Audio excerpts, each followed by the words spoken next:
स्मृतीस्थळ चिंतन स्मृती क्रमांक 59। स्मृतीचे शीर्षक आहे रामदेवा अटनी निर्गमनी शरीरोष्णतानुवादू। एके दिवशी रामदेव भटोबासांना म्हणतात, मी अटनक्रामास जाई। आकाईसांचे पुत्र रामदेव मग भटोबासांनी त्यांना क्षेमलिंगन देऊन आज्ञा दिली, कारण त्या काळी अटनाला गेलेला भिक्षुक दुर्लभ म्हणजे पुन्हा भेट होईल की नाही सांगता येत नव्हते। क्षेमलिंगन देते वेळी रामदेवाला ताप आहे हे जाणून भटोबासांनी त्यांना रोखून म्हणतात की मुंगीचे मढे ते मुंगीच काढी, तसे तुम्ही भिक्षुक आहात तर तुमची काळजी भिक्षुकच घेतील, इतर कोणी घेणार नाही। यावर रामदेव म्हणतात, भटो, देवाने सांगितलेला आचार करू की ज्वर आला म्हणून तुम्ही म्हणाल ते करू, कारण विहित आचार कराव्याला निघालेल्या साधकाचा अभिमान परमेश्वराला असतोच असतो म्हणून, आणि मग ईश्वराने विहित केलेला आचार महत्वाचा आहे म्हणून।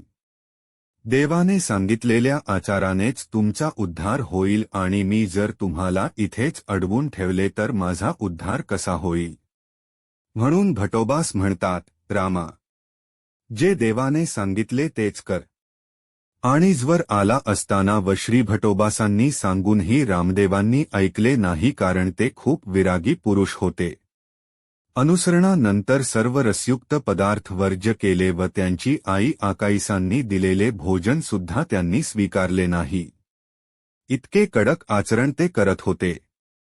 मग रामदेव अटन करणेस निघून जातात।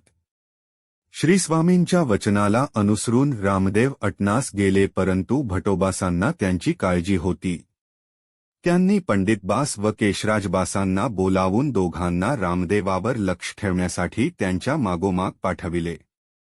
आणि मग कधी हे दोघे मागे ते पुढे, कधी हे पुढे ते मागे असा अटनक्रम सुरू झाला।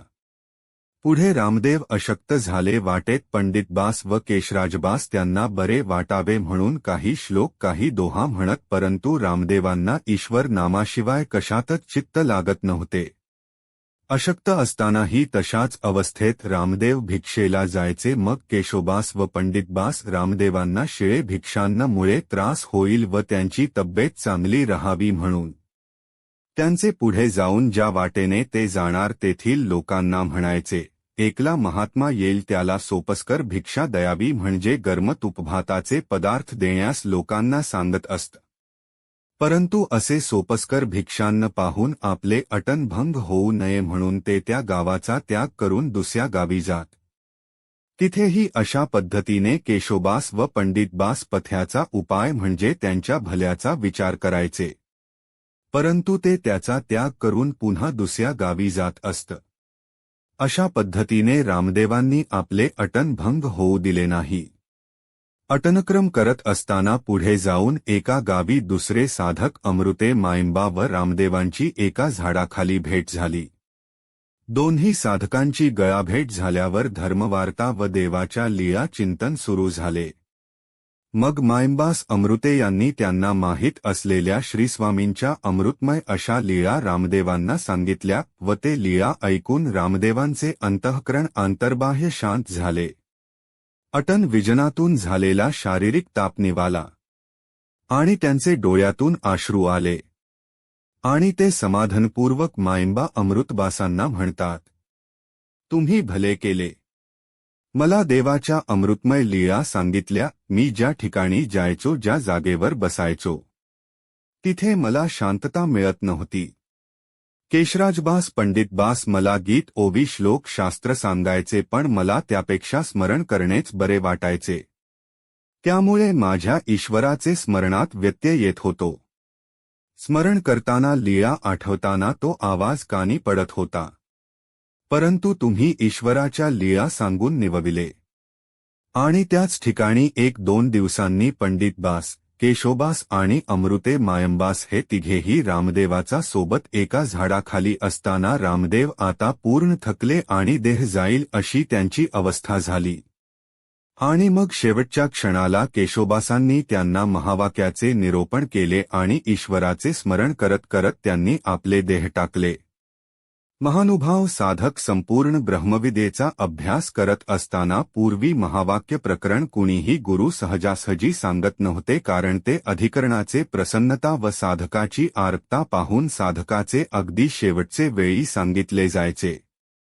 सर्वज्ञ श्री चक्रधर स्वामींनी डोमेग्रामी असताना भाईम भट्टांना महावाक्य प्रकरण निरूपण केले आणि भट्टोबासांनी सुद्धा भाईम भट्टांना शेवटच्या क्षणी पुन्हा महावाक्य प्रकरण निरूपण केले आणि केशोबासांनी सुद्धा रामदेवांना शेवटच्या क्षणी महावाक्याचे निरूपण केले. रामदेवांचे देहावसान झाले. मग या तिघांनी त्याच गावी नदीच्या कडेला त्यांचा निक्षेप केला, भूमिडाग दिला आणि मग उदास अंतःकरणाने तिघेही गोवोनीगावे भट्टोबासांकडे आले. त्यांना जड पावलांनी येताना पाहून भट्टोबासांनी जाणले की काहीतरी घटना घडली. रामदेव सरले याची जाणीव भट्टोबासांना झाली, परंतु समोरून पंडितबास, केशोबास आणि अमृते मायंबा तिघेही जड पावलाने येतात की ज्या साधकाचा आम्ही निक्षेप केला त्यांची तपश्चर्या पहिली. आपल्या आईच्या घरी सुद्धा त्यांनी कधी भोजन केले नाही आणि आजारी असताना सुद्धा अटनाचा असा ध्यास घेतला की ज्या अटनामुळे मला ईश्वर भेटणार आहे, मी ईश्वराचे ऐकू की तुमचे ऐकू, असे म्हणून ज्यांनी भट्टोबासांना निवृत्त केले. जे रामदेवला घडले आपल्याला घडले पाहिजे. मग भट्टोबासांना त्यांना पाहून काहीतरी कहाळे कांड घडले, म्हणजे रामदेवाचे शरीर पडले हे जाणतात. मग तिघांनी रामदेव सरले व रामदेवाचे अवघेच बोल सांगून क्षेमवार्ता सांगितली.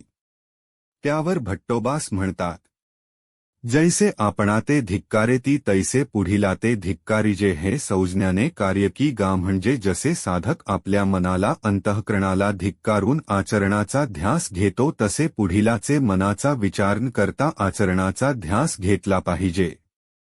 आपल्या आचरणाचा जास्त महत्त्व दिले पाहिजे, हेच सौजन्याचे कार्य आहे. साधनदाता मुख्य करून पाची अवतारास चहुज्ञानीये आठाही भक्ताशी, सर्व संत महंत मार्गमंडळी तसे ग्रुपवर अधिष्ठित माझ्या सर्व अच्युत गोत्रीय सुहृदांना तसेच उपकार निमित्याशी व अशेषा गुरुकुळाशी माझे दंडवत प्रणाम.